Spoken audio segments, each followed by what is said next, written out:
Essa foi uma das contratações mais loucas da história do Corinthians. Para você saber como foi a vinda do Zenon para o Parque São Jorge, já deixa o like aí, porque é aqui no Memória Fiel que o passado preto e branco ganha cores. O Zenon foi um baita jogador, viu? Ele começou a carreira lá no Avaí, de Santa Catarina, quando fazia faculdade de Educação Física. Ali por 75, por causa das aulas, o Zenon muitas vezes treinava sozinho, separado do elenco, como ele próprio contou ao podcast do jornalista Cosme Rimoli. Aí o pessoal do Guarani me viu lá treinando, me chamaram para fazer parte do Dois Toques. Aí, arrebentei com o treino e logo em seguida começou o namoro do Guarani com o Avaí e comigo. O namoro deu casamento e 3 anos depois vieram os frutos. O Guarani do Zenon, Careca e companhia bateu Palmeiras na final e foi campeão brasileiro. E aí, aquele bigodudo do Guarani começou a ser convocado para a seleção brasileira e, claro, queria jogar a Copa da Espanha. Por trás do bigodão tinha um excelente armador de jogo e que batia bem na bola. E foi isso que fez, no início de 80, o presidente Vicente Mateus encasquetar, que queria porque queria trazer o Zenon para o Corinthians. A vontade era tamanha que, mais de uma vez, os jornais chegaram a dar o negócio como quase fechado. Só que quase fechado não é fechado.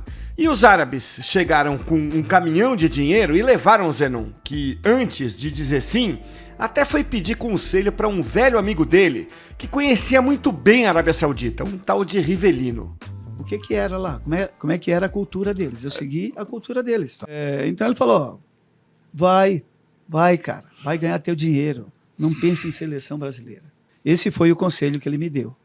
E aí eu acabei acertando com a Arábia Saudita em 1980. O Zenon foi, jogou tudo o que sabia por um ano, e esse foi o problema.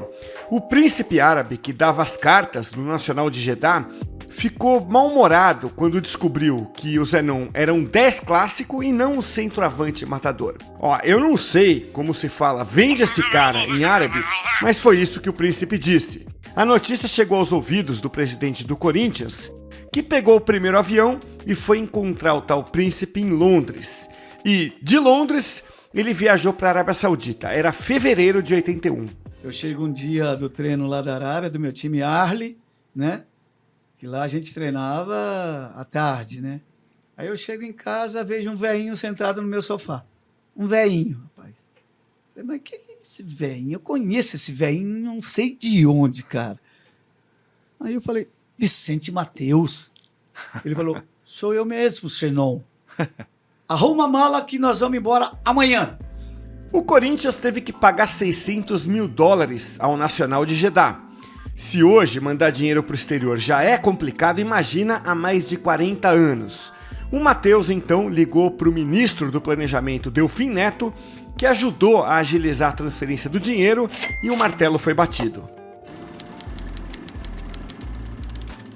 O Zenon ainda estava arrumando as malas dele lá na Arábia quando uma notícia na Rádio Bandeirantes colocou fogo no parquinho, ou no Parque São Jorge, para ser mais exato. A Federação Paulista teria sido avisada pela Confederação Árabe de Futebol que o Zenon estava suspenso na Arábia Saudita e, pela regra da FIFA, a suspensão se estenderia para o Brasil. Um diretor do Corinthians teve que explicar para os jornalistas que a notícia não fazia muito sentido. Ora, se a Federação Árabe tivesse que comunicar a alguém sobre suspensão, seria a CBF e não uma federação estadual. E ele tinha razão. Livre de qualquer suspensão, o Zenon chegou dias depois ao Brasil, começou a treinar e ficou à disposição do técnico Oswaldo Brandão.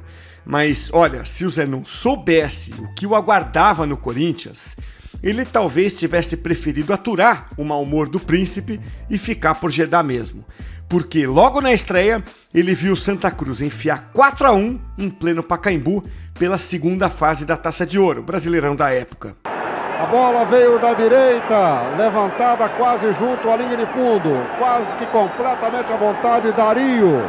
O Corinthians já tinha perdido na primeira rodada, perderia também os 3 jogos seguintes e daria adeus à chance de classificação com 2 rodadas de antecedência. Nos meses seguintes, o time ficaria apenas no 8º lugar no Paulistão, o que obrigaria a jogar a Taça de Prata do Brasileirão do ano seguinte.